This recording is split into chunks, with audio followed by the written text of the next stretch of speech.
It's been another record year for the Ride Warrior Choice Awards. Nearly 400 coaster fans have submitted their votes and the results are in.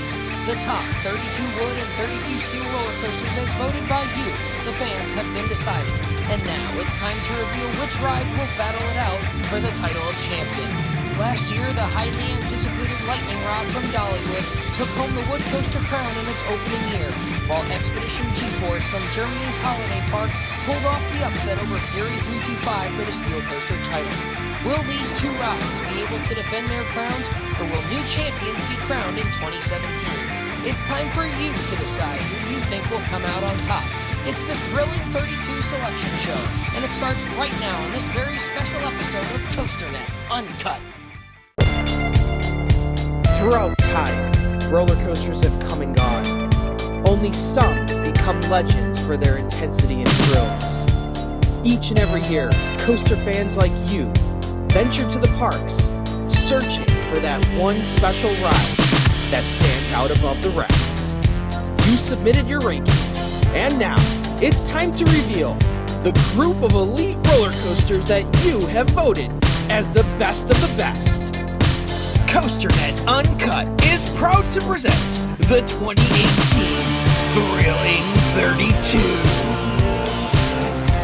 Hello, ladies and gentlemen. It's that time of year again. It is time for the Thrilling 32 Bracket Challenge. Andy Rabarchuk from Chicago, Illinois, joining yours truly, Danny Miller from Binghamton, New York. Andy, we say it every year, but this is our favorite time of year. Absolutely. It's because of the process that leads up to this moment, that we've been through the voting, we've been through the balloting. We had to calculate all the different tallies and see who's going to ultimately be the top wood coaster and the top steel coaster from 2017, presented in the 2018 Thrilling 32. So, Danny, it's always a great time to see which 32 wood and which 32 steel finally make it into those top spots. And then more fun is to find out tonight which of those coasters will see each other in the very first round. So I'm always excited. I know you're super excited. I love the Thrilling 32. I can't wait to find out these opening round matchups.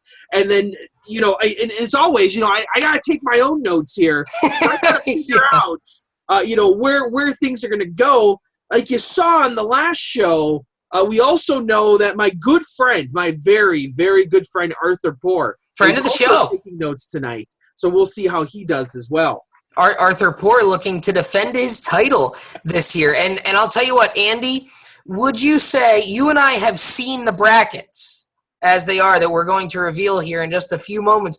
Would you say, we say this every year, but I think this is going to be the toughest year yet?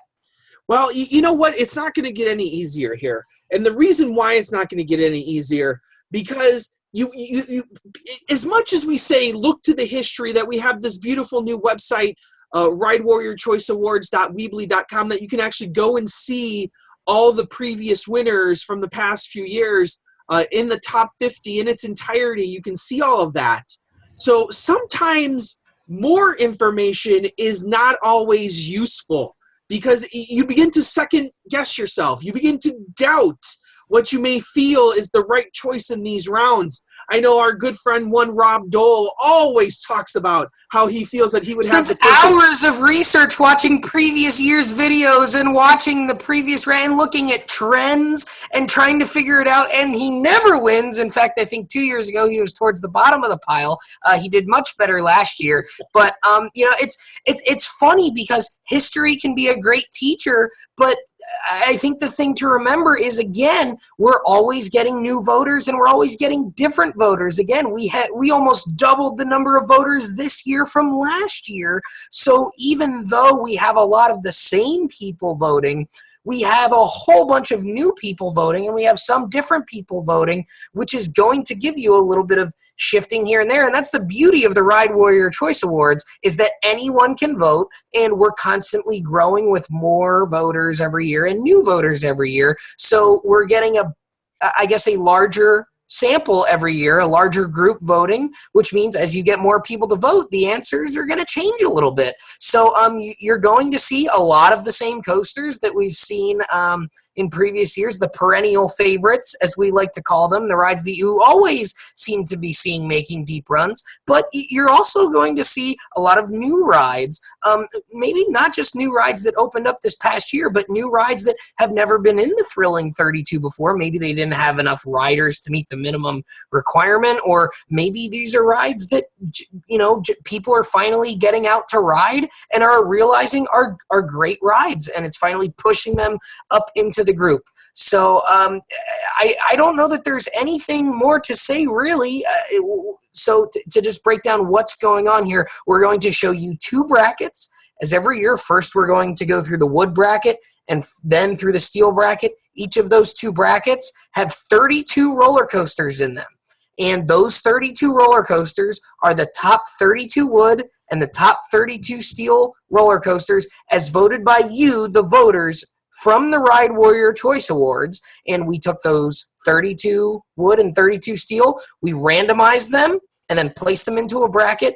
And in each round, the coaster that ranked higher in the rankings during the voting for Ride Warrior Choice Awards moves on to the next round until ultimately your champion is what you folks have voted as the number one wood coaster and the number one steel coaster. And your job as part of the bracket challenge is to try and predict which coaster was voted number one in wood and steel during the Ride Warrior Choice Awards. So you're not voting for which ride you want to move on or which ride you like better. You're voting for which ride you think was ranked higher by the entire voting pool during the Ride Warrior Choice Awards. We try and explain that every year. There's always confusion. You're trying to predict the results. You're not voting for the results.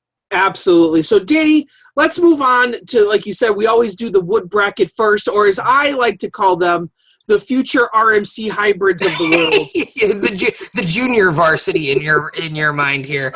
So let's do it here. We are going to start with the Traver region, and we talk every year about how we try and come up with different themes for these regions. This year we're going with ride designers, famous ride designers, or people who have parts in designing rides. So we're starting with the Harry Traver region. In the first matchup, we have Boulder Dash from Lake Compounce in Connecticut going up against Thunderhead from Dollywood, Pigeon Forge, Tennessee. Two rides that historically have done pretty well in this poll. Same thing with the next matchup. We got Gold Striker from California's Great America going up against Goliath from Six Flags Great America. So two Great America coasters from opposite chains going head-to-head here. Then we see Ravine Flyer 2 from Waldameer in Erie, Pennsylvania, going up against the Coaster from P&E Playland in Vancouver, British Columbia. One of the dark horses that always seems to make an appearance in the Thrilling 32 the last several years. And finally, we have a little bit of the interesting, shocking, maybe you could call it. We've got the Voyage from Holiday World in Santa Claus, Indiana, going up against Colossus from Hyde Park in Germany. And I call that an interesting matchup because Colossus did not operate in 2017, and we just learned a week or two ago, by the time you're viewing this on January 20th, we just learned last week that Colossus will get a full refurbishment in 2018 and will remain a true wood coaster and will reopen in 2019, kind of reborn, I guess you could say, as Colossus. But even though it was standing but not operating in 2017, Colossus makes it into the Thrilling 32 here. But Andy, we're not going to talk about that one because I know there's one in particular that you do not want to talk about. So we're going to talk about that one. We're going to talk about Boulder Dash versus Thunderhead, two rides that you do not like, rides that year over year prove to be very popular amongst our voters, as you can see on the comparison bracket or comparison image that we like to put up here. Boulder Dash, always a top four ride. This is the 6th year of the Thrilling 32, and all 5 previous years in the top 4. Was the inaugural champion in 2012, then dropped to number 3 in 2013, and has been number 4 the last 3 years. Thunderhead kind of started up really high in the first year, and as more rides kind of qualified, it's kind of settled its way into the mid-teens, the mid to high teens in the last few years. So Andy, I don't know if you're going to pull out your ace in the hole just yet when we get here, but what are your thoughts on this matchup here? Danny, I know you told me that we got more voters, but apparently we didn't get more voters. That we still got this garbage in the Thrilling 32. Two of the worst rides you'll ever ride. Boulder, Boulder Smash, as we Boulder like to call Crash. it. No, Boulder Smash. It doesn't know how to really use two trains at the same time. Don't blame the ride for that. And Thunderhead, oh my God, Thunder, break your back, knock your head out, something like that. My God. Danny, come on. This has got to be, I used it last year with Nitro and Apollo. This has got to be the no count out, double disqualification. So you know what? Actually, I was No watching rise, the move old on. episodes. I was watching the old episodes. You actually used double count out for Apollo and Nitro 2 years ago. Last year, your double count out was Storm Chaser and New Texas Giant in the first round. Hell's bells. So third year in a row, Andy is ruling double count out in the first round. You talk about 6 snoozers there. That's oh my God.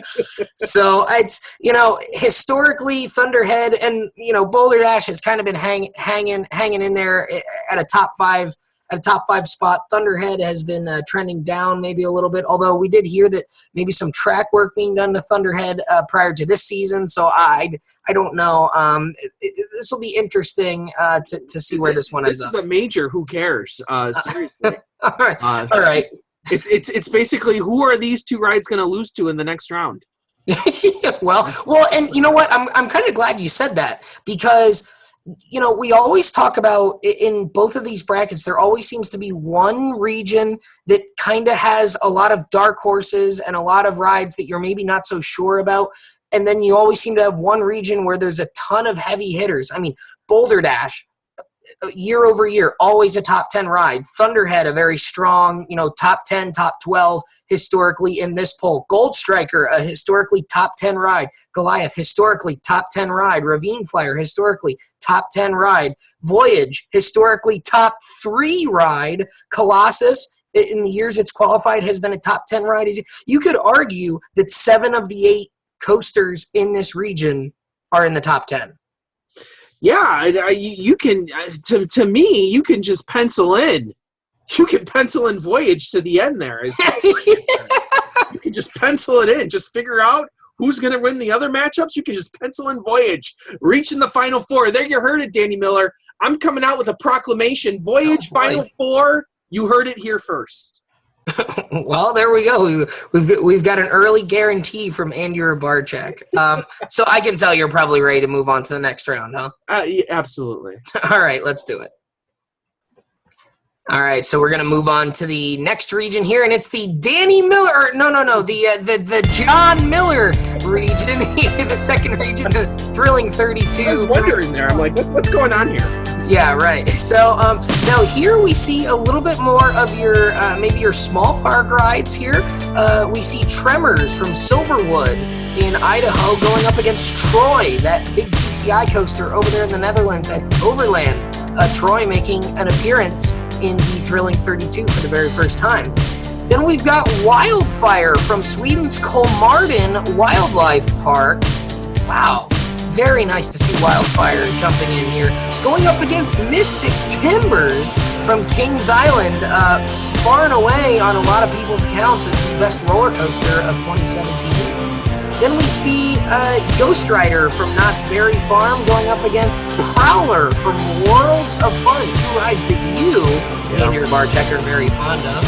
And then finally, one ride that you are not very fond of, the Beat from Kings Island in Ohio, going up against Rampage from Alabama Splash Adventure. And, there's, again, a lot of interesting matchups here. We get a couple of small park coasters here that are a little bit newer to the fray when it comes to the Thrilling 32. And then we've got a couple of rides that have been in this year after year with rides like Beast, Prowler. There's actually, I think all 4 of these are intriguing, but the one that I really want to talk about is 2 that are brand new to this this Oh, year, and that is going to be the Wildfire versus Mystic Timbers matchup. Even though Wildfire is 2 years old, certainly did not have enough riders last year to have a proper ranking, and Mystic Timbers new for 2017 here. So, really no history at all to go off of in terms of the Ride Warrior Choice Awards and where these rides have ranked. All we do know at this point is that Mystic Timbers was voted the favorite new ride of 2017 in the Ride Warrior Choice Awards. You guys saw those results. You'll see those results coming up. But Mystic Timbers, a runaway best new ride in a lot of different polls here, going up against Wildfire from Kolmarden, which is that giant RMC wood coaster over in Sweden that a lot of American folks haven't gotten over to ride yet. A lot of European folks have made their way up there. Andy, what's your first inclination on this? well, just looking at that slide, you notice at the bottom, it's a complete blank slate here. That we talked a little bit about Mystic Timbers on the previous show to see how the new for 2017 rides might fare in the Thrilling 32. We talked heavily about Mystic Timbers probably making a very deep run, in this tournament. Wildfire, though, kind of out of nowhere. When we were voting on this, and thinking about what 32 rides were going to make it into the Woodside, Wildfire, I didn't think was going to have the legs to make it in. But for all intents and purposes, so many people, when they ride Wildfire, they talk so highly of it, saying that it's by far the greatest of the RMCs, that it's an out-of-control ride, that it's amazing, it's long, it's got the length, unlike so many RMC wood coasters that you might say, all of them, Goliath, Outlaw Run, Lightning Rod, all kind of on the short side for a time of ride. Wildfire doesn't seem to be detracted by that at all. That it goes way beyond those other rides. But it's going up against the new kid on the block, Mystic Timbers. Everyone and their uncle seem to get to Kings Island to ride this one this year. And from what I hear, people love Mystic Timbers. Yeah. This is, like you said, this is a stacked region. I'm looking down the list, and you got 4 of my, out of my top 10, my personal top 10 on this list right here. You also have one on the bottom of my bottom 10 on the list right here as well. Well, and here's the interesting thing. You look at this list, and Mystic Timbers and Rampage are in both of our top 10s. Ghost Rider is I haven't ridden the new version of Ghost Rider yet, but that's also in your top 10, as is Prowler. Prowler and Ghost Rider are a little bit lower for me, but still excellent rides. And then, we differ on the Beast, but the other 3 in here, Wildfire, Troy, and Tremors, the 2 of us have not ridden. Unknowns. So it's really kind of a wild card here when you talk about those other ones. I mean, I'll ask this question right off the bat because it's a question that I really think people ought to be asking themselves. Could Wildfire be – every year there seems to be one surprise Final Four coaster in between the 2 brackets. Could Wildfire be that one that just out of the blue jumps into the bracket and makes a run right away? It very well could be. I don't think it is. I personally, I feel that Mystic Timbers, even being the new kid on the block, we saw how Fury 325 did. We saw how Lightning Rod did. I don't know if Mystic Timbers is going to crack, become the new champion. I don't feel that. But I feel like that's where I thought you were going for a second there. I don't feel that that's going to happen because I still think Lightning Rod still has a lot of legs on it. And you look at the traditional powerhouses of El Toro and Voyage and Boulder Smash, but I do think Mystic Timbers probably bests the other rides in this region. So I think Mystic Timbers is going to go pretty deep in this tournament. We've already had some people on the YouTube comments already comment that they feel that Mystic Timbers is going to have a long run in this tournament. Yeah. Well, and you and I talked about it on several episodes before where we talked about the new rides and how they might fare. And, I said from that point, I thought that Mystic Timbers had a very good shot to at least make it into the top 10. But I'm looking at Rampage down there at the bottom of this region, knowing that Rampage was the number 5 coaster in the Ride Warrior Choice Awards last year. Yep. And when you're number 5, now that doesn't mean it's number 5 this year, but if it's number 5 again or right around there, that means Mystic Timbers has to be higher. If they both get that far to, they would meet in the Elite 8, so there would potentially be a Final 4 spot on the line if those two were to make it. There's a lot of stuff that there's a lot of rides that Mystic Timbers would have to go through. And always with this tournament, I have to set my own feelings aside. I think Prowler is probably up there. When I rode Mystic Timbers and Prowler are so similar to one another. Yeah, they are. In the way that they ride. And I still like Prowler better. But you know what, Danny Miller? I have to set my feelings aside. And I have to look at this logically. I have to look at this, analytically. You can't sit there at these brackets and think what you like. You have to sit there at these brackets and think what everyone likes. Mm-hmm. And that's how things like Beast get on here, is because I may hate the Beast, but fools like you like the Beast for some reason. You like going straight in the middle of the night for some reason. Like I do it on the way home from Cedar Point. Yeah. 5 miles an hour. I go straight down 80, 94. Mm-hmm. Straight the whole for 4 hours. It's a really long ride. All right. Okay, so last question before we leave this region and move on. Do you think it sounds like okay? Do you think we'll see Mystic Timbers Prowler in the Elite 8 maybe? Yeah, I do you think Prowler could beat Ghost Rider and then the winner of Rampage Beast? I think it's possible. I haven't really looked at my overall bracket yet. I haven't sat down. This is the first time I'm really contemplating things. But I think it would be amazing to see a Mystic Timbers Prowler matchup.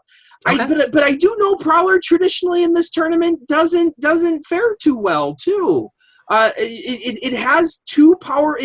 If you look at Prowler's bracket there, Ghost Rider, a very formidable force. People love the Beast. People love Rampage. We know Rampage is the top 5 from last year. Mm-hmm. So does Prowler have the legs? I don't know. I'd love to see a Mystic Timbers Prowler matchup to see who moves on. I still think Mystic Timbers, though, has the advantage in this region. All right, well, there you have it. That's definitely going to be interesting to see, because that was the big wood coaster from 2017 that everyone was going to have questions as to how deep it could go. So we will find out. So let's move on to the next region. So moving on, we are going to the other half now of the Thrilling 32 wood bracket for 2018. It is the LaMarcus Thompson region, known as the father of the modern roller coaster, LaMarcus Thompson, and we've got a couple of oddballs here. And Matt from Yorkshire is shedding a tear right now to see that the Wild Mouse from Blackpool Pleasure Beach, recently demolished, has made the Thrilling 32, and it's going up against the Boardwalk Bullet from Kima Boardwalk. So Boardwalk Bullet for the first time ever appearing in the Thrilling 32 here. We have another new kid on the block in this next matchup. First, we've got the Legend from Holiday World, Santa Claus, Indiana, going up against, I believe the correct pronunciation is Chuchulling from Tato Park, just outside of Dublin, Ireland. A giant gravity group wood coaster. For those of you who may not be familiar with the ride, looks like a fantastic ride. One that I may get to ride in 2019 on our next trek over to Europe. Certainly possibly looking forward to that. Then we've got Shivering Timbers from Michigan's Adventure going up against Balder from Liseberg in Sweden. Intamin plug-and-play ride there. And finally, we've got Lightning Rod, the defending champion from Dollywood in Pigeon Forge, Tennessee, going up against Raven, also from Holiday World in Santa Claus, Indiana. So 2 Holiday World coasters making an appearance in the Thompson region. A couple of rides that have never been in the Thrilling 32. And then mixed in there, we have the defending champion. So we've got all sorts of different shapes and sizes in this region here. As much as I'd love to talk about the Wild Mouse, I think we've done a lot of that recently. So we're going to talk about Legend versus Chuchulling here, because I want to talk about this one because it's a ride people don't know a whole lot about. And from a lot of the pictures and videos, and a friend of mine, Doug, actually rode this one earlier this year and thought it was a fantastic ride. This is another one where I think people are not going to know where to go here, because I think when you look at this initially, you think, oh, Legend, no doubt. But then when you look at the stats here and where Legend has placed in previous years, Legend is probably lower than you would initially think. I mean, it's always been in the low teens, high 20s maybe, and in my opinion, that is too low for Legend. And we talk about history and how things can change, but Legend has had a history of consistently being in that area of ranking. And if you go and look at Choo Lane here, I don't know where to go on this one, because Choo Lane looks like it is a fantastic ride. The question is, how high is it? Yeah, I this is one that I don't know about, because here's the problem, is I don't know how people are ranking Legend either. So is it old Legend, new Legend? Exactly, what is it? Exactly. So when people fill out their poll, there's no real directions here on how to fill out the poll. Is it based on your last ride? Is it based on your best ride? So exactly. So what Legend are we discussing? And once we discuss that, people have different opinions on what Legend you're discussing. I thought that the original Legend, with all of the intensity, with all of the G-force, with those lateral forces, with the breakdown where you just can't, it just doesn't let up. Now with keep going. Seriously, right? Now with the new Legend, you lose some of that, but you gain some airtime here and there. You get more of a break towards the end. So I don't know if people value the new Legend over the old Legend.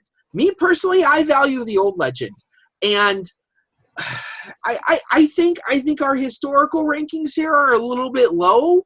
To be honest with you, but Choo-Choo-Lin, I just don't know if that ride has what it takes. You mentioned one person who's ridden it. We know it made it into the 32 here, but did enough people vote for this and put it high enough to actually make a big run here? And I don't know if that's the case. I'm not quite sure. This one, I don't know. This one, I think if you get this one right, that's going to separate the men from the boys here a little bit. Yeah, and I mean, looking at this region here as a whole, I mean, we kind of talked the region. We talked about it. We talked about it at the beginning. We said there's always seems to be one region where there's a ton of heavy hitters and a ton of the perennial favorites, as we like to say, and then there's another one where maybe there's a lot of mush. Maybe I'm not going to say garbage, because pretty much when you get to the top 32 in a poll, you've got to be at least a half decent ride to be in there for the most part. But I mean, this is one where, the Wild Mouse is one that I think is kind of one of those rides that you're just happy to get into the show. Yeah. And, you're kind of the George Mason, if you will. If you get into the show, that's exciting enough. And then, Balder is one that has had enough riders in the past, and then it hasn't. Shivering Timbers, okay, good. Raven historically ranks lower than Legend. So I think really at this point, if you're looking at Lightning Rod down there as the defending champion, and that's the one everyone's eyes are going to right away, and agree or disagree, maybe the only thing that gives you a little bit of pause about Lightning Rod is maybe Choo-Choo Lane, because you don't know where it is. And if you watch a video of it, it's one of those crazy gravity group rides that is being built outside of the United States. We hear about all these jungle trailblazer rides that are going into all the Asian parks. Choo-Choo Lane is kind of in that same vein. So I don't know. Lightning Rod, like last year, Lightning Rod had Phoenix in there, and even Hades 360, which has done pretty well in this poll in the past. This year, Lightning Rod, I don't see a tough hang up for Lightning Rod this year. Not at all. We're pontificating way too much here. If I could say, this is a cakewalk for Lightning Rod. This might be the easiest route to the Final Four I've ever seen for any single coaster in the history of either side of the Thrilling 32. I might agree with you there. Yeah, this is a cakewalk. I I don't see a single ride here that can match Lightning Rod, and I just don't see it. I don't see it happening, Danny. Yeah, I mean, I look at Balder too. It's ranked in the top 10 here in past years. I mean, Intamin plug and play over there in Sweden. It's a ride that people really like, you know. And if you look at rides like El Toro, which historically do very well, it's very similar to El Toro, more compact maybe. But I don't know. I probably agree with you in the fact that I think Lightning Rod probably is a pretty easy path. You might as well just pencil it in across the board there. Just go, one line after the other, and then. But it's not going to be an easy region to get points off of, because no. I mean, it's going to be really tough. Yeah, don't confuse this to be an easy region. No. It might be easy to pick your Final Four coaster out of this region, but a lot of those other matchups, these are rides, take away Legend, Raven, and Lightning Rod. Those other 5 are rides that a lot of people have not ridden, and a lot of rides that, I mean, one of them is one that people cannot ride anymore. So if you haven't ridden it, you're not going to. Yeah. So, I mean, Boardwalk Bullet is one that neither of us have ridden. I might get to it this year. We talked about Choo Choo Lane. Shivering Timber has been a ride that's been around forever, and a lot of people haven't ridden it because it's just so far out of the way. So this is, don't mistake the easy right-away choice for the Final Four. Don't mistake this region for being an easy region to get points in. This could be the region, if you do well in this region, like you said, could be the one that separates the men from the boys. Yeah, absolutely. All right, so are you ready to get to the last region here? Absolutely, yeah. Let's get into it to see what's going to happen here. All right, well then let's get to it here. We're going to the Herbert Schmeck region, and Andy, there's a lot of rides that have been historic top 10 rides that we haven't seen yet. And as the graphic comes up on your screen, you're going to see that those rides are all sitting in this region, which maybe makes this a second region of death. Look at these rides in this region here. Holy crap, I'll tell you what. Yeah. So first, we've got Vodon Timber Coaster from Europa Park in Rust, Germany, going up against Outlaw Run, the only coaster to have won the wood pole twice, from Silver Dollar City there. Then we have Renegade from Valley Fair in Minnesota going up against El Toro from Six Flags Great Adventure, last year's runner-up behind Lightning Rod. Then we've got T-Express, the intimate plug-and-play from Everland in South Korea, going up against the Phoenix from Knoebels Amusement Resort in Ellisburg, Pennsylvania. Boy, that's an intriguing one right there, if I've ever seen one. And Hades 360 from Mount Olympus Theme Park in Wisconsin Dells, Wisconsin, once again making an appearance in the last region like it did last year, going up against American Thunder from Six Flags St. Louis, just outside of St. Louis, Missouri. Now, Andy, before we talk, there's one matchup that I know you want to talk about, and we're going to talk about it. So let's talk about that first, and then we'll talk about the prospect that's going to possibly occur in the second round here, because it's going to be a match. It could potentially be a matchup that we saw in the first round last year. But let's talk about Renegade versus El Toro, because this is one you said as soon as you saw the bracket, this is the one you wanted to talk about. And as you see, on paper, initially, this one looks like a mismatch, because El Toro, perennial top 4 here, last year's runner-up, moved up to the number 2 slot for the very first time last year. And then you've got Renegade on the other side, which has always been around that number 20 mark. But remember, had a big ACE event out there that took place at Valley Fair this year. So, we probably got some more votes from that. I know Adam the Beard Man rode Renegade for the first time this year. And he always votes in this poll. A lot of people riding Renegade for the first time this year, and we just had someone mention Renegade in a video not too long ago. Is that correct? Yeah, so we've had a few on Facebook. I've seen a lot of people talking about Renegade this year, especially after that ACE event that you said. A lot of people have high praise for Renegade this year, and then also after we posted our last show, We had a commenter say how much that they enjoyed Renegade and they want to see it in the Thrilling 32 here as well. So Renegade being talked about a lot more than in previous years, where Renegade's kind of like an afterthought. I rode Renegade a few times. I've been to Valley Fair twice. Once during. I love Renegade. I think it's a top 2 or 3 GCI. It's an amazing ride. Renegade is a legit GCI. Has a lot of good moments in it. It's a lot of fun altogether. But mainly I want to talk about El Toro because I know how much you hate El Toro. Well, and here's, not to go back to Renegade here, but I think the way that you talk about Prowler being underrated is how I feel about Renegade. Because I think Renegade, and maybe it's because it's at Valley Fair and it's so hard to get to, I honestly think that Renegade is probably one of the most underrated coasters in this bracket this year.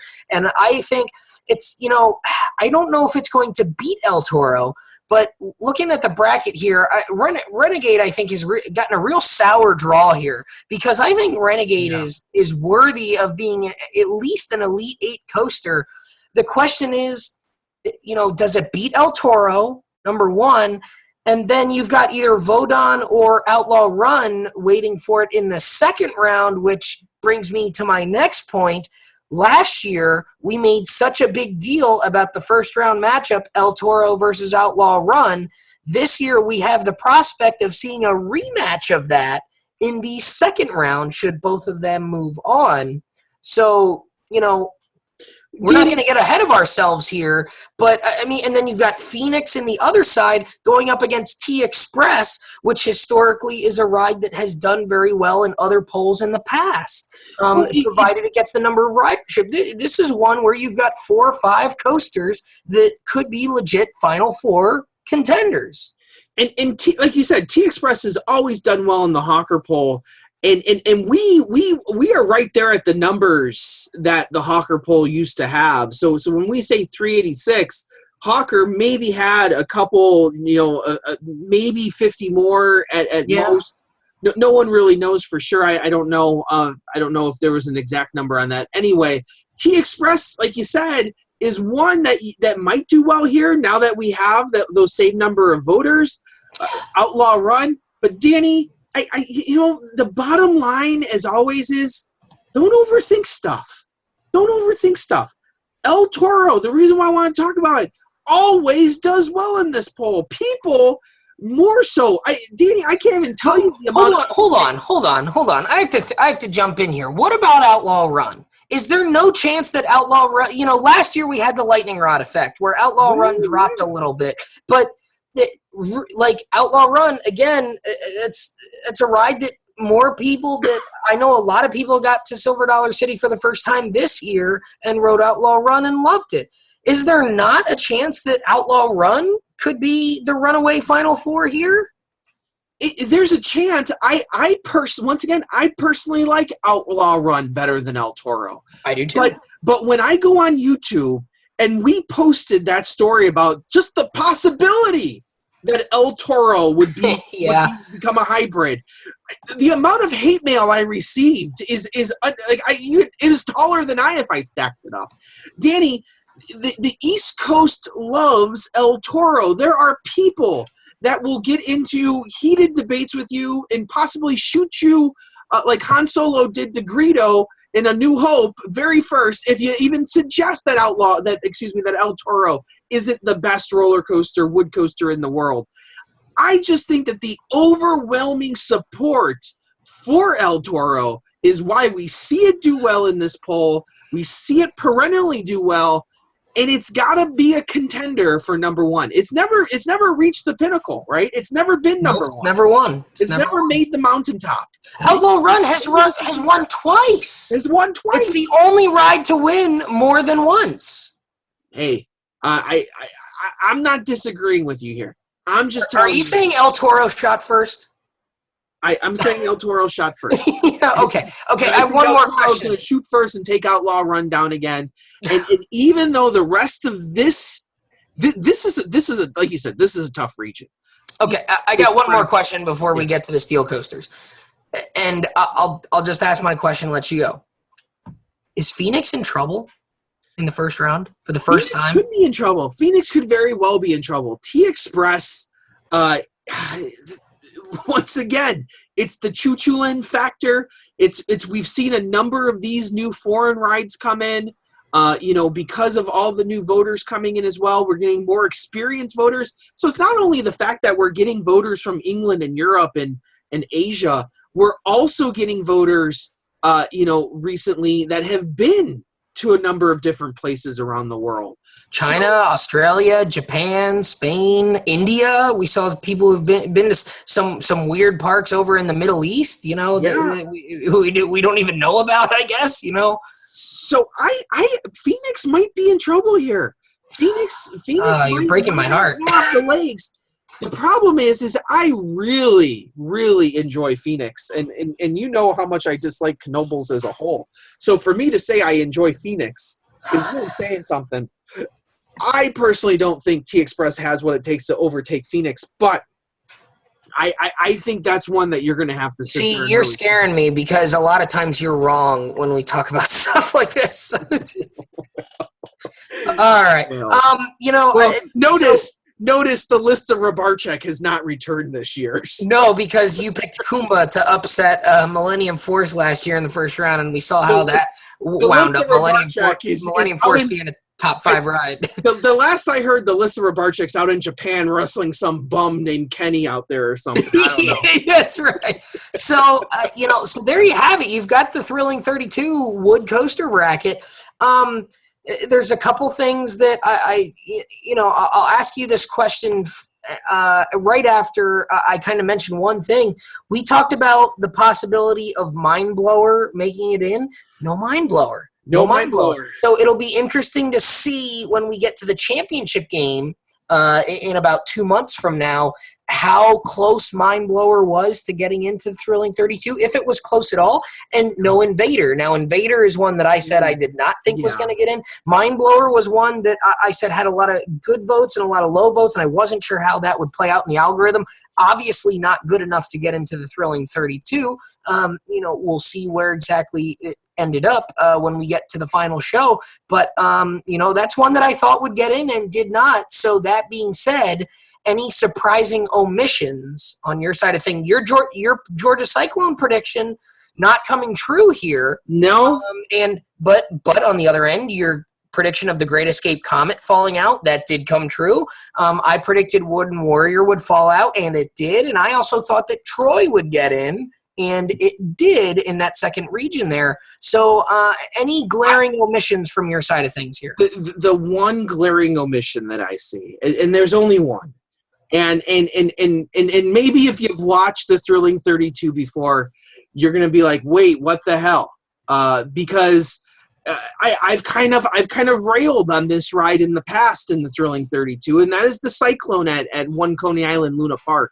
Yeah, I didn't even realize that. No Coney Island Cyclone. No Coney Island Cyclone here. One that has usually been in the Thrilling 32. Yeah. One that I've kind of not really given due respect, but when I got the chance to ride it this past summer and its 90th anniversary, one that I just absolutely fell in love with.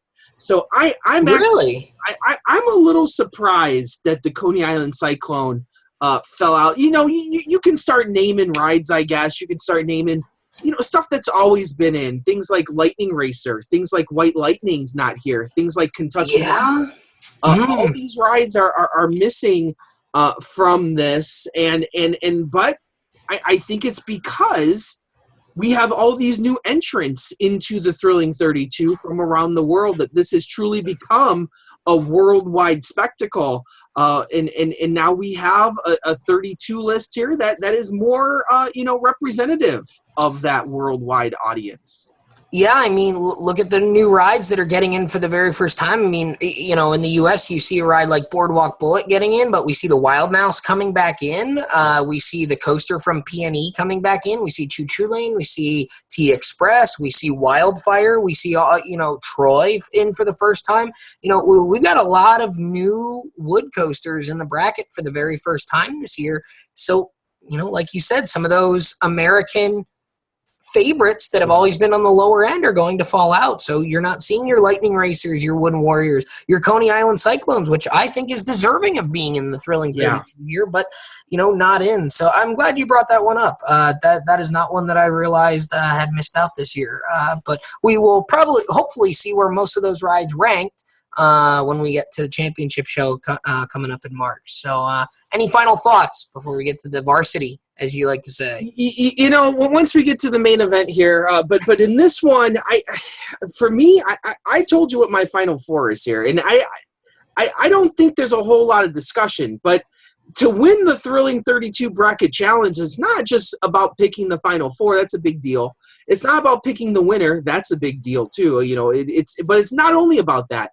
Sometimes winners and losers can be found within these first two rounds. And you have some tough decisions in front of you. And my suggestion is visit the site, visit ridewarriorchoiceawards.weebly.com, look at that history, look at what's going on there, and do your homework. Some really informed decisions. You can't live by history, but sometimes history, sometimes people are doomed to repeat it. Yeah. Yeah. The history. You can't live by history, but sometimes history is a good teacher, and you are a history teacher yourself. Yeah. So we'll see what happens there. I'm really intrigued and really interested to see how people fill out the wood bracket this year. So, absolutely. All right, are you ready, Andy? Time for the steel coasters. Are you ready? I'm ready. I'm ready to see that ride that I think is going to come in this year. All right, let's get to it. So let's start out in the steel bracket with the John Wardley region. And famous gentleman known for several projects over in Europe and in particular the UK and a lot of Alton Towers projects. We're starting off with Skyrush from Hershey Park in Hershey, Pennsylvania, going up against the pride of Western Pennsylvania. That is Phantom's Revenge from Kennywood in West Mifflin, just outside of Pittsburgh. So we've got an all-Pennsylvania matchup there. Then we've got Wicked Cyclone from Six Flags New England in Agawam, Massachusetts, going up against Terran from Phantasialand in Brühl, Germany, which is your prediction for the ride that you thought would get in that was not in last year. Good on your part there. Then in the next matchup, we see my prediction coming in. We see the Smiler, the inversion record holder from Alton Towers in England, going up against Helix from Liseberg in Sweden. Wow. Wow. There are a lot of new rides coming in here. And we've got another one here in the last matchup. We've got Nitro from Six Flags Great Adventure in Jackson, New Jersey, going up against Medusa Steel Coaster from Six Flags Mexico, just outside of Mexico City there. And that's a ride we hear a lot about too. Again, another ace trip down there back in the spring. A lot of new folks riding Medusa Steel Coaster for the first time this year. Boy, oh boy, oh boy. 4 new non-US coasters making their debut in the Thrilling 32 in Terran, Smiler, Helix, and Medusa Steel Coaster. There are so many we can talk about here. And you know what? I think because we've got such a good chance. We should talk about one of those, right? No, we're going to talk about the Pennsylvania matchup here. I got news for you. I can't talk much about most of this. Right, exactly. You can't talk much about any of those other ones. So we're going to talk about the all-Pennsylvania matchup because it's the one that we know something about. I tell you what, Danny Miller, this matchup, Skyrush Phantom's Revenge, these are 2 of the only 3 good things to come out of Pennsylvania. The third being Phoenix. I thought you were going to say Danny Miller. Certainly, I am not. All right. So Skyrush, this one's interesting because Phantom's Revenge, as you can see here, has always kind of been in that mid to low teens ranking, and Skyrush has bounced around like a ping pong ball in these rankings here. 15, then 35, then 20, then all the way up to number 7, then back down to 16 last year. So it's almost like people can't make up their minds about Skyrush. Which I think is actually the case here, because in 2012 it was higher than Phantom's Revenge. Then the next 2 years, Phantom's Revenge was higher. Then the last 2 years, Skyrush was higher again, but last year these were actually right next to each other at 16, 17. So this might actually be the toughest one to pick because there's no even though there's a ton of history here, there's no history. This is a toss up if you've ever seen one. This is one that, sometimes you just got to go with your gut feeling, and sometimes you got to put down on paper. I personally like Skyrush a lot. Skyrush is in my top 5 roller coasters. I love Skyrush. I don't understand when it gets down to like 35 and 20. And then it wasn't even in the Thrilling 32 bracket in 2013. Fell out altogether at 35. Like, I don't understand that, how it happens. Like, I like Phantom's Revenge a lot. Phantom's Revenge, you have a more consistent pedigree there within, 5 spots of each other if you throw out that first year. But Sky, this is one.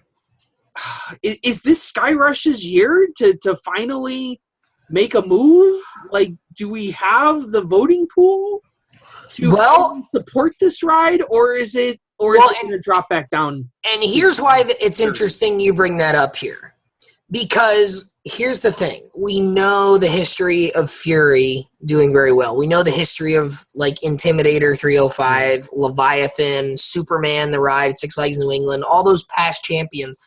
We see none of them in this region. So because you don't have any of those, typically in each region you've got like a previous champion or maybe a previous number 2, and that's kind of your go-to. Looking at this region right off the bat, I struggle to find the ride that immediately jumps out to me as the Final Four ride. No. And when you look at it a bit more, I think Skyrush might be the Final Four ride in this region here. Well, like you said, somebody's got to win here. Somebody's got to win. Now, there's a number of fine, good rides. Stuff that jumps out right off the page. Skyrush. Phantom's Revenge kind of settles into a point. I don't think. Yeah, that's settled. Nitro has set. I think Nitro and Phantom are the only 2 that have really settled. Skyrush, as we saw, bounces around so much. Wicked Cyclone, still only a couple years old, and I know you don't like it, but Wicked Cyclone has always done very well here. Top 10 or 12 or so. So, I mean, Wicked Cyclone you could look at is maybe Wicked Cyclone. I think if you're looking at Wicked Cyclone here, you have to ask yourself, does Wicked Cyclone beat Skyrush? Because if Wicked Cyclone beats Skyrush, then maybe that's the one. But I don't know. I'm looking at wasting my time. I'm not looking at Wicked Cyclone. Nobody is. You're looking at Skyrush. Nobody's looking at Wicked Cyclone. That's my point. So Skyrush, but Tyrone jumps out at me. Medusa jumps out at me. A lot of people, we're talking Medusa's a top 5. In these years. Helix is another one that we haven't said here yet. Helix is another one, and Smiler, you Marks loved it, at Alton Towers. But Danny, I'm going on a limb, okay? Because when I say something, I mean it. And when I said on the previous 2 shows ago, when I said that I thought Taryn was gonna make it in, I said I think this one's got legs. I said it to you. Didn't I say it to you? I think I said it. You said it. You said it. I said I think Taryn has the ability to not only enter the Thrilling 32, but to do extremely well in it. Now the question becomes, how well does it do? Does it jump to the top 5 or 6 rides right off the bat? Because that's what you need to be, right? To be in the Final Four, you need to be somewhere in the top. Unless you get some good matchups, you pretty much got to be in the top 5 or 6 to have a really good chance. Yeah. So not only do I think that it was going to enter, I said it's going to do well. So I would be a hypocrite to sit here and say that I don't think that it's not going to be in here. So I think Taryn is going to go to the Final Four here, and come on. I'm not confident in that at all. Because I'm very confident that it's going to kick the shit out of Wicked Cyclone, because that's a piece of garbage. But then when you move to the next round, when you move to the next rounds, saying that Skyrush moves on, and then you got Smiler Helix, you got Nitro Medusa. You're probably crossing off Nitro right away, huh? Well, yeah, that's a piece of garbage too. I mean, Nitro. You could argue Nitro is the weakest coaster in this region. Well, I wouldn't go that far. Well, maybe I would. I don't know what you would do because you don't know anything about like half of these rides. Well, I can guarantee you there's 2 that are at the bottom here. I can rank things via POVs most of the time too.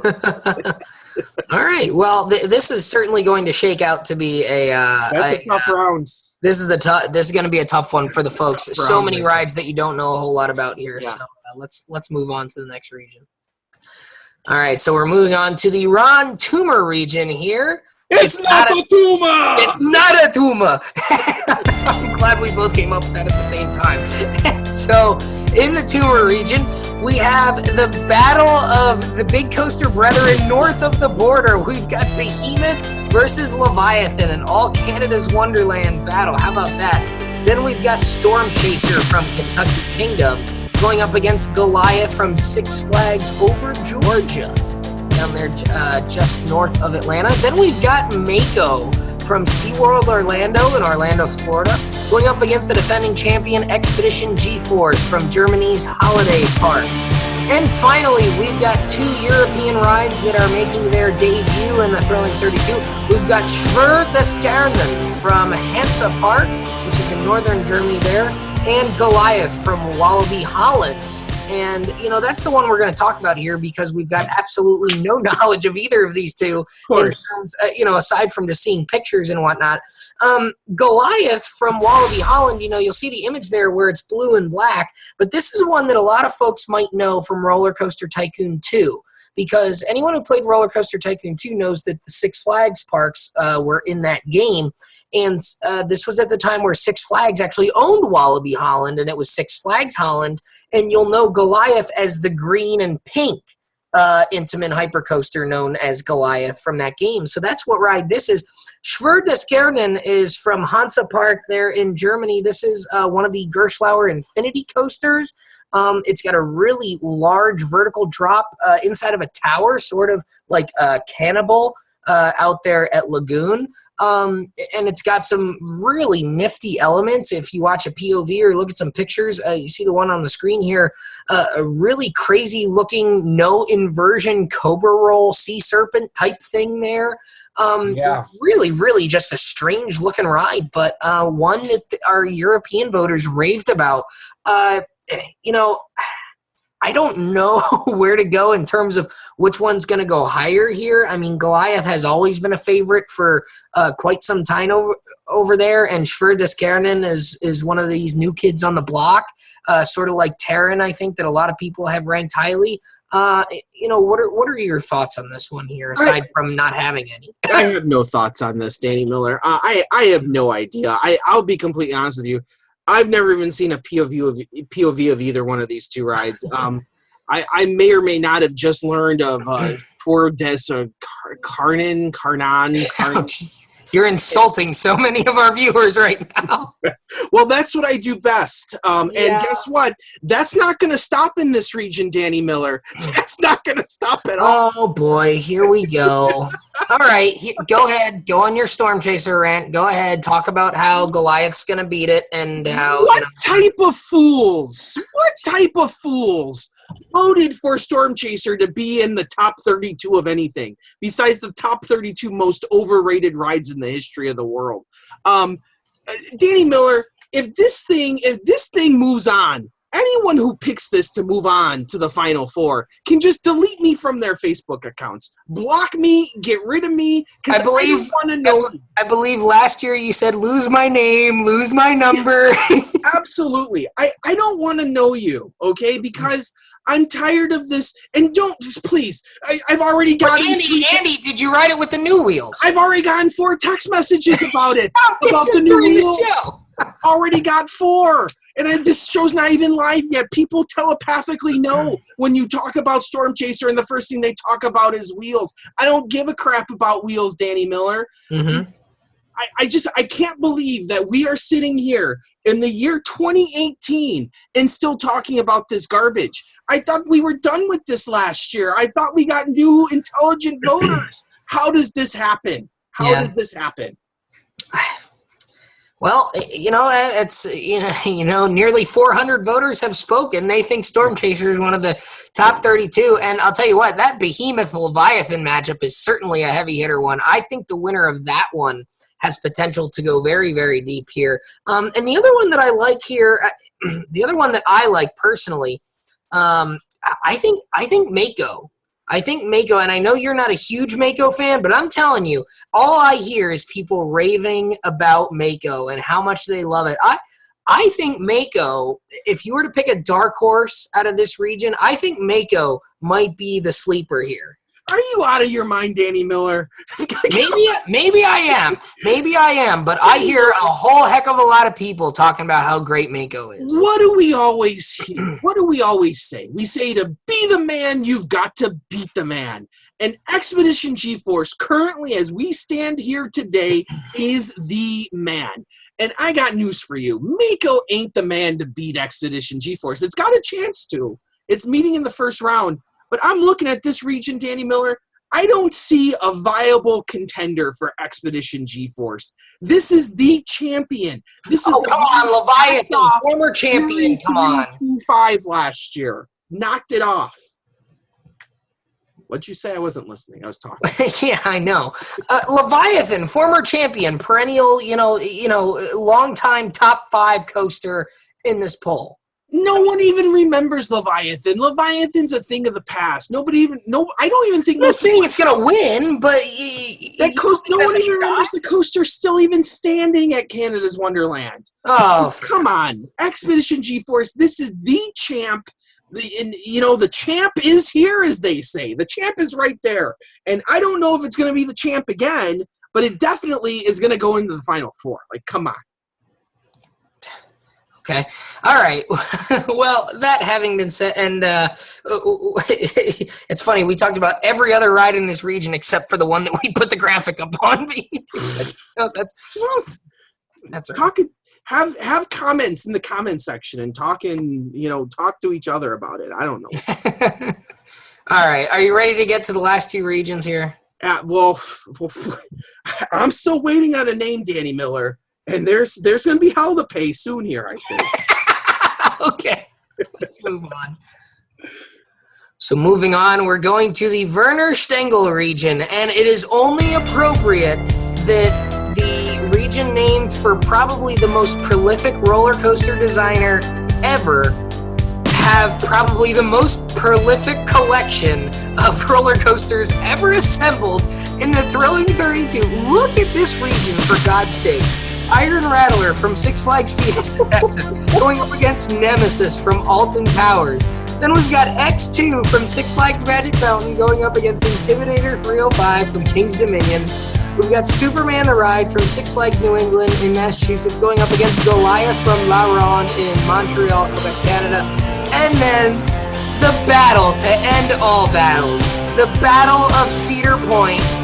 The long-time debate for nearly a decade now.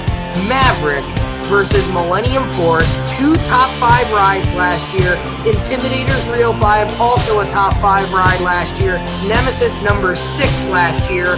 Iron Rattler, top 10 last year. Superman, top 10 last year.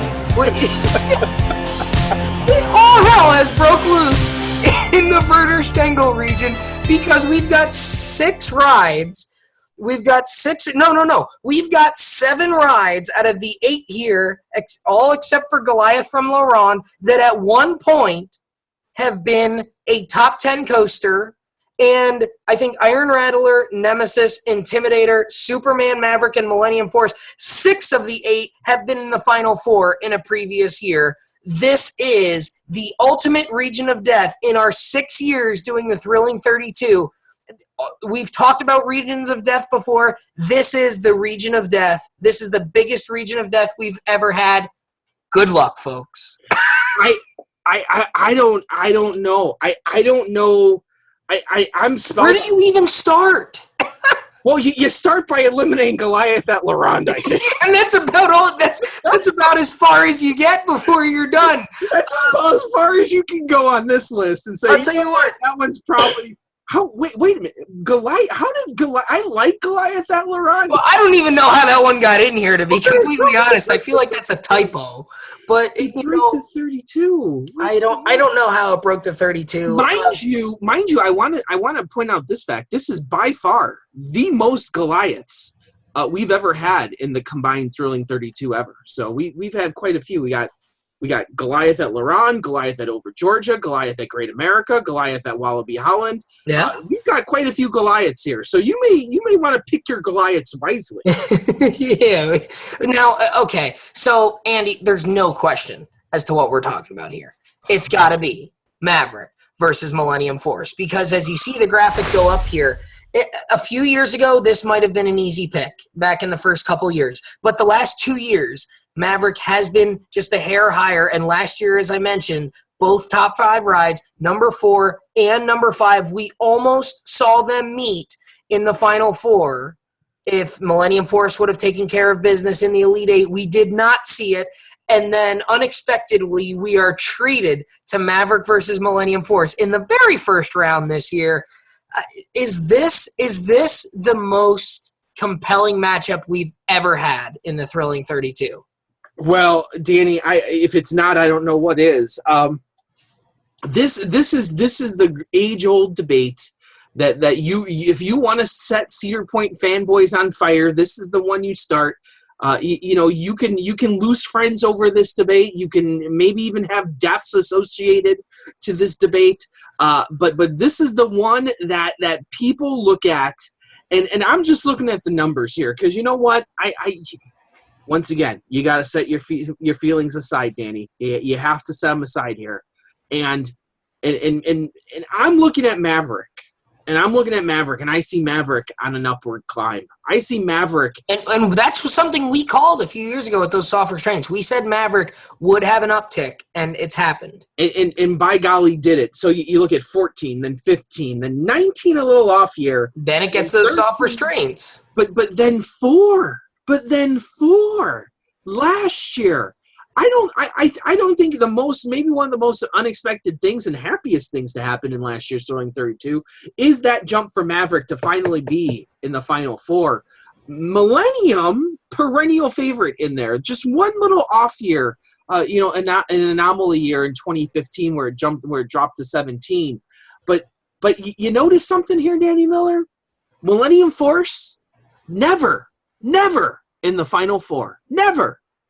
Never flirted with that Final Four. So you have to wonder, does Millennium Force have the power? Has there magically been all these new Millennium Force lovers out there? I don't think so. I think Maverick's on the upward climb, unless you really believe that last year's Thrilling 32 is the anomaly in that group. Because if you say that 2016 is the anomaly, then 14, 15, 19, 13, you're all in the same range there. Maybe last year was a fluke. Maybe Maverick was a one and done. I don't know. Maybe it's good players went to the NBA. I don't know. Yeah. I don't know. But and then look at, Iron Rattler also in this region was as high as number 3 1 year. Nemesis has been a top 10 coaster the past several years. Intimidator 305 has been a top 5 coaster, top 3 coaster in a lot of years. X2 has always done pretty well. Superman, a former champion as well. We've got 2 former champions in this region alone. And then we've got, like we said, we've got all these rides. 7 of the 8 coasters in this region have been in the top 10 at one time or another. Well, Danny, as much as I don't understand it. I like I-305, but I-305 is like in my like at number 9 or 10. Like it's rounding out my top 10. I like that ride. I don't understand it, but I-305 never not in the Final Four. Never not in the Final Four. It's never been in a region like this. But true, but it's 1, 2, 3. I-305 is like X2. I personally like. I like X2. I don't think that's a Final Four ride. Iron Rattler. I personally like Iron Rattler. I don't think that's a Final Four ride. The rides you got to be looking at here are Nemesis, Intimidator 305, Superman, Maverick, and Millennium. You just named 5 rides in an 8-ride region as rides you have to look at for the Final Four, Andy. You just named 5 rides to look at for the Final Four. I just named 5. I did. I named 5 rides. I don't know. No. Hold on. Okay, hold on. We need to back up here because you just said I'm going to talk about the rides you need to look at for the Final Four, and you named 5 of them.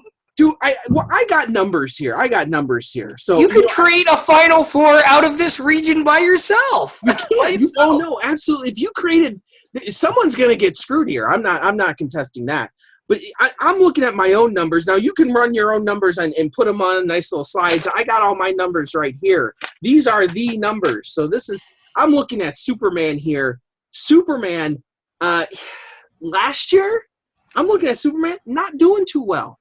Now, granted, but the VR.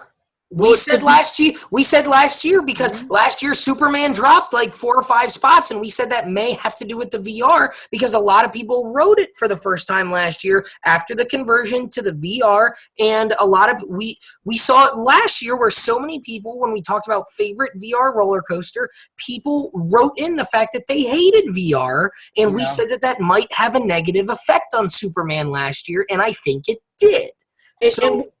And what's interesting about it is that before that, Superman, also another ride that was never not in the Final Four.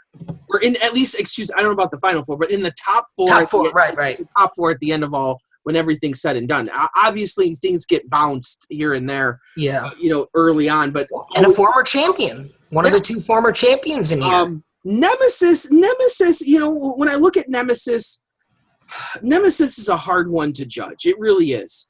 And I wonder how all these people who rode Nemesis for the first time this year on the big trip to England, how that's going to factor into this overall ranking. The problem is even though Nemesis used to be in the top 4, dropped a little bit last year to number 6, but all of you guys had very high praise for Nemesis this year. So is that going to bump it back up? This is mind-blowing here. And keep in mind that you may not even have your champion out of this region necessarily. I mean, I got to think that the ride that makes it through here has a very, very legitimate shot to win it. But at the end of the day, if you're looking at Nemesis, I mean, Nemesis in the last couple of years has been 4, 5, 6, right in that range. It's not too far off when we're talking about how close these percentages always are and how close all of these rides are in the final rankings. Maybe just a few really high rankings is enough to push Nemesis into the Final Four over all these other rides. And I don't know. Are we seeing the Steel Vengeance effect a year early where people are kind of preparing themselves for Steel Vengeance to be the new kid on the block and maybe they're not so hot on Millennium and Maverick anymore? And same thing with King's Dominion, getting an RMC. Are people preparing themselves to not like Intimidator anymore? Oh, hell, I didn't even think about that. Oh, that's going to... Because I'll tell you what, you see a lot of people putting Superman a little bit lower on their list because of Wicked Cyclone. We could see the same thing happen here with Intimidator. Same thing with X2 and Twisted Colossus, which, I may need to oddly enough, haven't seen Twisted Colossus yet here. I may need to leave this business sooner than I thought. Well, again, an Iron Rattler, perennial top 10 ride. Because we're going to be talking about the Thrilling 32 RMCs pretty soon here. Oh, man. I'll tell you what. It's good luck, folks. You're going to need it. Good luck. Good luck with that round, right? I think I've said my piece on it. Go with God, as they say on that. Vaya con Dios. Yeah. All right. You ready for the final region here? I am ready. And moving on to the final region of the Thrilling 32 selection show here on Selection Saturday, we've got the Anton Schwarzkopf region. And, right away, there's a lot of coasters that maybe we were expecting to see here in this region that we hadn't seen yet, and we see a lot of them come up. This is, again, going to be another tough region here, I think, in terms of picking some of these matchups. We've got New Texas Giant from Six Flags Over Texas going up against Blue Fire Mega Coaster from Europa Park in Rust, Germany. Then we've got Montu from Busch Gardens, Tampa, Florida, going up against Fury 325 from Carowinds in Charlotte, North Carolina. Then we've got Banshee from Kings Island in Ohio going up against Twisted Colossus from Six Flags Magic Mountain in California. And finally, look at this one. We've got Cannibal from Lagoon in Farmington, Utah, making an appearance in the Thrilling 32 for the very first time. We actually mentioned Cannibal just a few minutes ago, going up against Diamondback from Kings Island in Mason, Ohio. And, this is an interesting one. You've got the defending runner-up. We've got a couple of new ones here, a couple of rides that have done very well. And, Andy, you've got a peculiar look on your face here. Danny, you did it again. You did it again. You did it again. Where's the best damn ride in the world at? It's not on this. You know what? You're right. Manta, not in the Thrilling 32 for the first time ever. What's up with that? Hold on. Wait a minute. Breaking news! I just screwed Manta too! I'll tell you what, I think this is the last year for the Thrilling 32. Neither of our rides in anymore. Now I know how you felt for the past 5 years. Oh, yeah.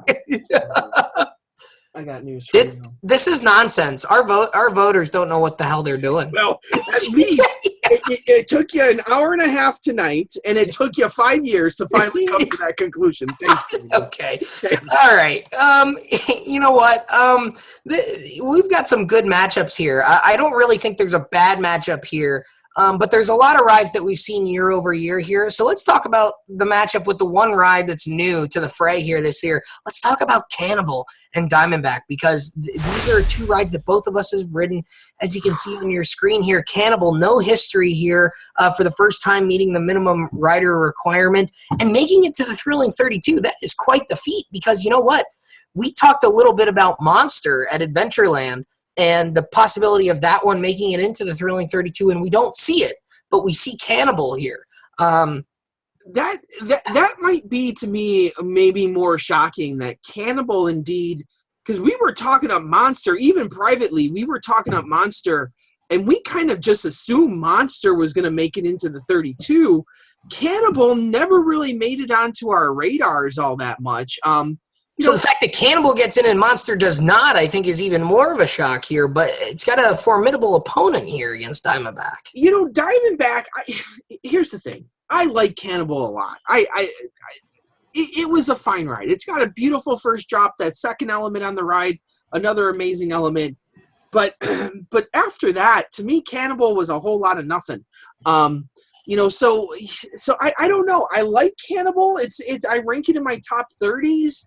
But I don't really sit here and say to me, does Cannibal have a power to go up against Diamondback? Diamondback from Ohio, from Ohio. Yeah.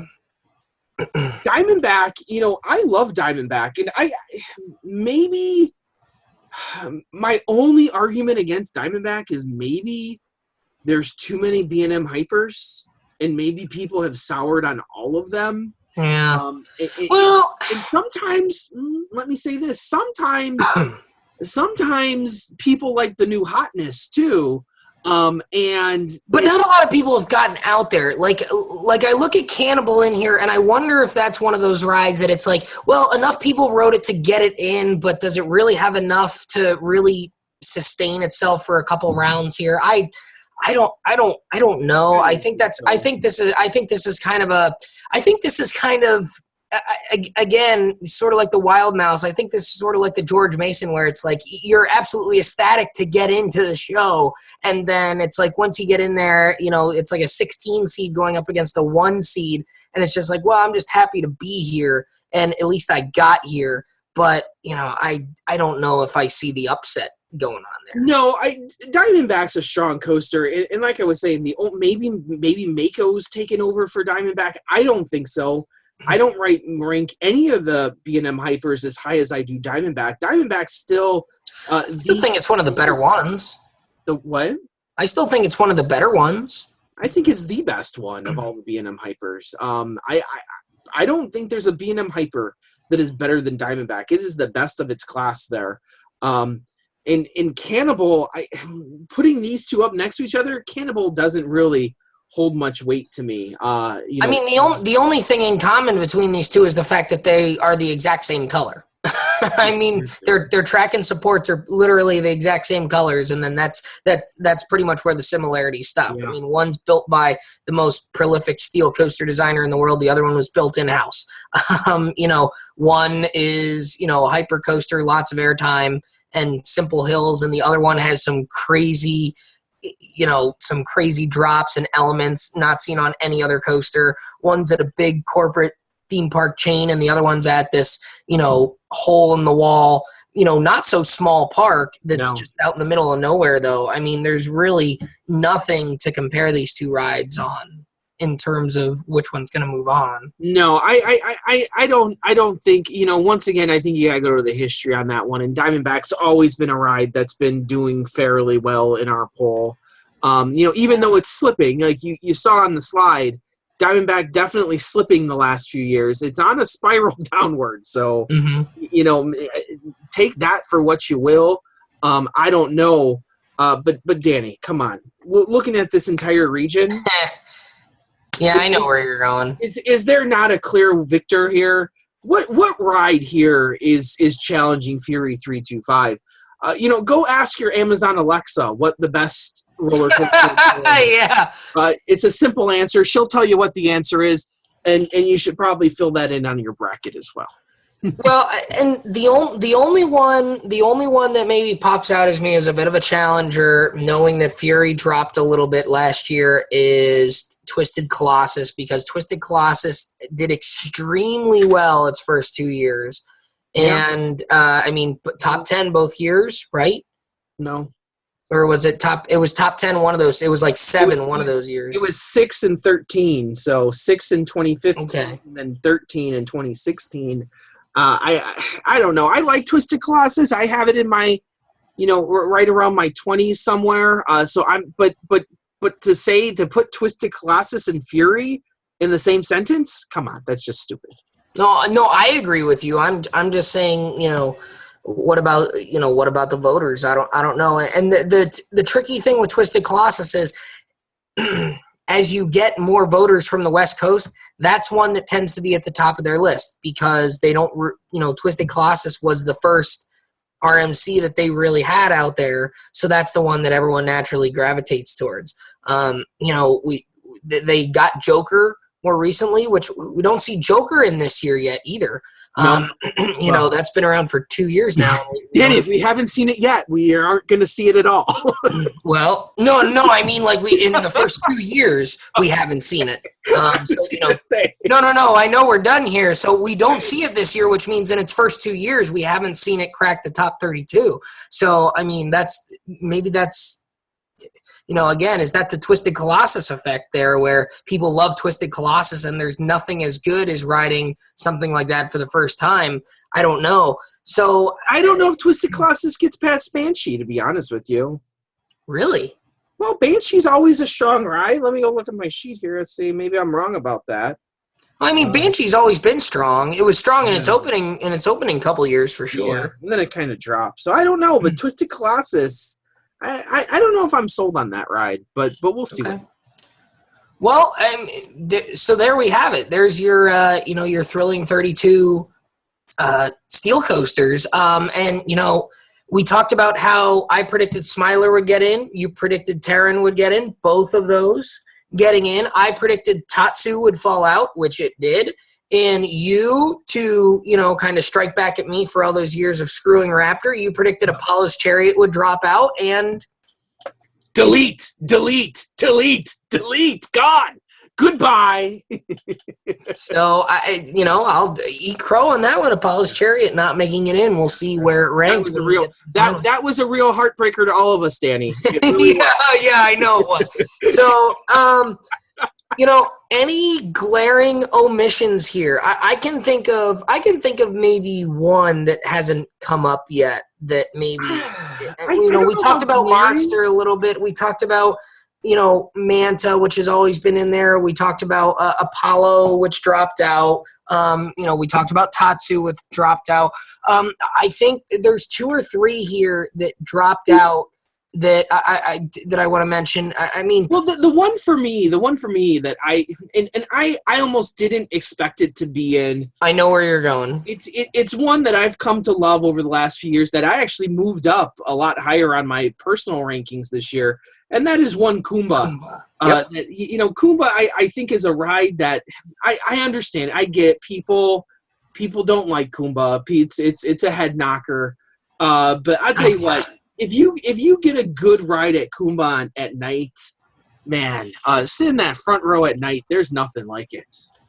Yeah, Kumba's always been a real strong ride, and I've always been a firm supporter of Kumba being in the bracket. I always like seeing Kumba in there because again, it's that old school B&M representative, and really the only old school B&M representative we've really got this year, I think, is Nemesis. I mean, that's really the only one we're seeing from the old school. Well, yeah, that's because you screwed Raptor again. Yes, exactly why. The other 2, Kumba was the big one, but the other 2 that have, kind of always been in that dropped out this year, no Intimidator from Carowinds and no Thunderbird this year.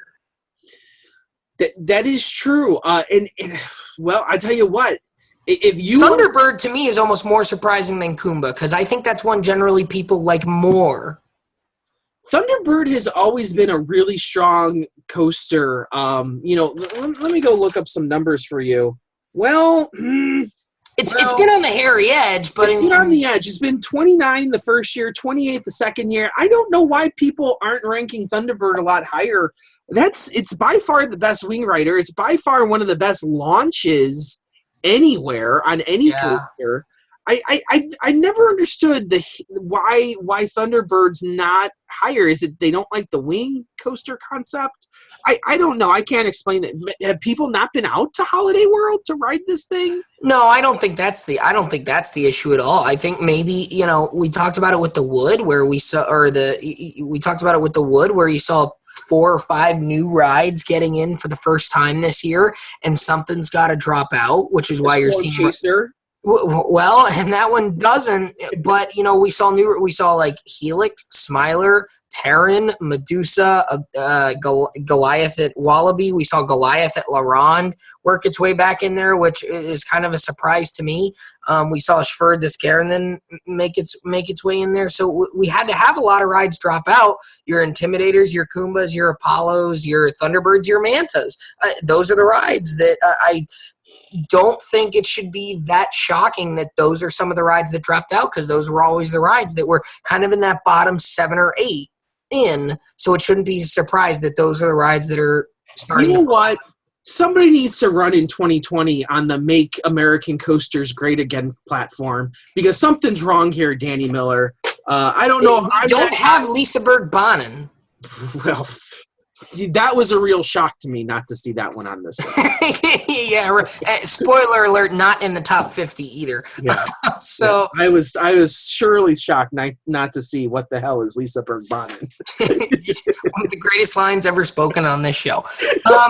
So there you have it. You now have roughly 2 weeks to fill out your brackets and make your predictions. Andy, I'm assuming you're going to put the link to the Google form in the video down below here. Indeed, I am. And Danny, we have not said what this year's prize of prizes is, and as always, there is the winner does indeed get the greatest prize of all, the greatest prize to ever be awarded to any one man or woman. And we've had both men and women win this prize. So yes, we have. That's not uncommon. Is the prize to sit amongst greatness and to choose a topic that we shall talk about at the length of whatever length you want to talk. You want to talk 2 hours? We'll talk 2 hours. It probably won't go 2 hours because I hope not. Probably go like 45 minutes. Let's be honest. But it's the prize to sit amongst greatness and to be a part of this great show known as COASTER-net Uncut, that yes, you too can sit here. But Danny, we've got an extra special prize as well this year. That's not the only prize. Oh. That is not the only prize. And I wish I could show you, but they are currently off at the printers. Actually, I could show you, but they're currently elsewhere in my house. So, so I did not. There are these wonderful new prints that we're making here at Coaster. These wonderful new prints that you've probably seen advertised on social media as of late. You will win a set of these prints of the first set that's entitled BITW. That's best in the world, if you didn't know. That we have 3 great rides from the city of Sandusky, Ohio, that are in this print. 11 by 14 prints. These things are amazing. They retail at about, I don't know what we're charging for them, like $30 or something like that. Something. No, it wasn't 30. It's lower. It's like 25 or something. Yeah. So you'll win that. Be shipped to you out there to the winner. But then you also get to sit amongst greatness as well. So pretty cool prize this year. Yeah, absolutely. Those are real nice. I've been, kind of going along for the ride with you as you've been doing a lot of the work on doing some of those. They're nice little, slightly altered, edited prints to give them. You can see some of my previous works over here in the background. Yes, you've got the Maverick and the Coney Island Cyclone up there. These are not the ones you can buy, though. Sorry. These are right. personal. So. Right, and those were kind of prototypes, if you will. So they're a lot bigger than that too. Those are right. If you go to the COASTER.net website and go into the store, I think you can see them right there. Right, if you want. Oh, absolutely. They are emblazoned there. On the store. Underneath the artwork, and I think is where they're listed. Also, I should say this because some of you may have already purchased yours. So let's say on the off chance that you have purchased your set of posters already, your set of high-quality prints. I don't know how they're I don't know. I don't know printing terminology, so they're quality prints. We'll say quality. So if you win, so if you've already purchased them, you have to send them back to us. No. No. That would be silliness, Danny. Yes. I will personally make you three. You can pick the rides, and I'll make you 3 custom ones. They'll be one of a kind. One of a kind in the world. I don't even make them for myself. You can have the only 3 of those rides that I will ever make. So there you go. So maybe motivation to go buy the 3 current existing ones, then perhaps just a little motivation. And I got some ideas for you too. That I've made a few for myself, as you can see back there. They're pretty cool. Yeah. But I made a few for myself too that I can. If you don't know which way to go, I'll say which ones are pretty cool to do. But yeah, definitely. If you already purchased them, I'll make you 3 custom ones. By artist or Barchek. That's very cool. Well, as we said, you can click on the link to the Google form below in the description, and you will fill out your bracket. The way it's kind of been set up in past years is first you'll go to the wood page, and there will be a picture. There will be an image there of the entire wood bracket, and all the empty spaces will be like winner A, winner B, winner C, winner D, and you will have to type in your chosen winner in each of the boxes, similar to when you voted and typed in your coaster rankings for each of the winners ultimately until you get to your champion. Please pay close attention to make sure you're typing the right ride in the right box. If you type the wrong ride in the wrong box for the wrong matchup, it's going to be very difficult to try and figure out what your picks are. So please make sure you are typing them in the right box. You will do that for wood and steel. Go ahead. Is to do it on paper first and then transfer it. It's best to do it as a traditional bracket and then match them up with the numbers and type it into the form. It's the best way. It's an extra step, but hey, a few points could mean the difference between winning and losing. And Danny, we've never come across this, but what happens if there's a tie? Yes, I am glad you mentioned that because we've always had tiebreakers in the event of us having a tie for the championship. We've never had it occur. Typically, it's some sort of bonus question regarding to the theme of the names of the regions. We kind of gave you those already because we had a little bit of a different idea. So there's actually 3 separate bonus questions, and the third one is only going to come into play if we have a tie for the finals and the championship in terms of points, and we have a tie on the first 2 tiebreakers. So the way it's going to work, the 2 tiebreakers are, since we didn't see them in the Thrilling 32 this year, where on the steel roller coaster list did Manta rank and where did Raptor rank? Okay, so we didn't tell you what either of those were, even though they're not in the. So they're not in the top 32. So they're going to be somewhere from 33 on down. So you're going to answer those two questions.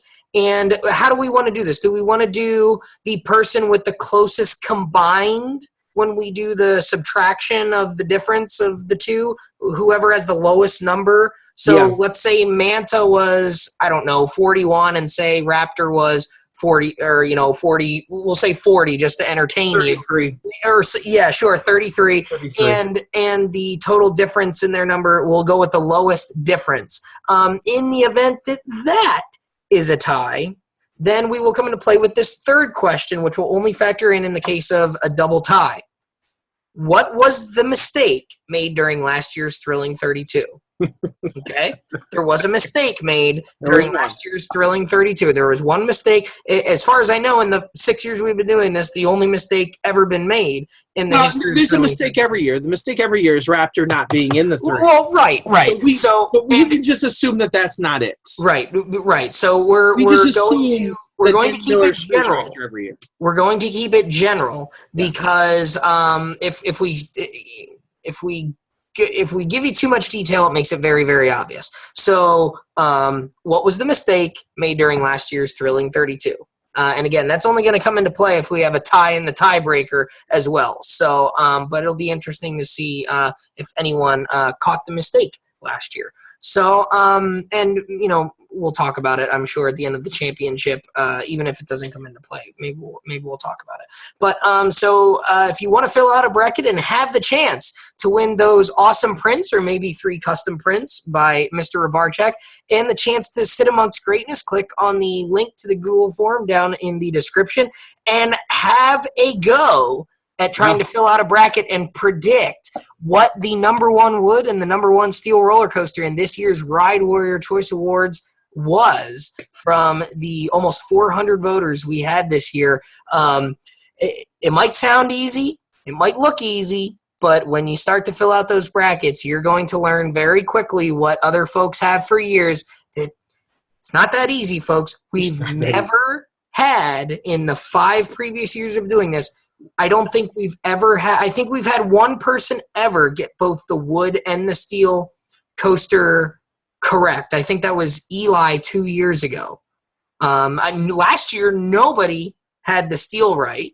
And I think Eli the year before had both the wood and the steel right. I think he's the only person ever to have both right in the same year. So that might be the key to winning the contest. But certainly, like you said, those first rounds are very important because you can rack up a lot of points. And sometimes the winner is only, a 2 or 3 point difference. Yeah. And if you have a bad first round and only get 9 of the 16 right in the steel and 10 of 16 right in the wood, you're behind the 8 ball right away. So pay attention to those early matchups. Even if you're not picking some of those rides to go deep, pay attention to those first round matchups because that's where the winners are made. Absolutely. So, as always, thank you for joining us here. It is now your turn, like we said, to go out there and to fill out those brackets to see who gets to be the Bracket Challenge champion. Last year it was Arthur Poor and Nick Ringot. Well, actually, Nick. It was Nick. It was Nick. So we'll see who will be the champion this year. Will it be you? I don't know. But as always, ride on, Ride Warriors. Good luck, folks.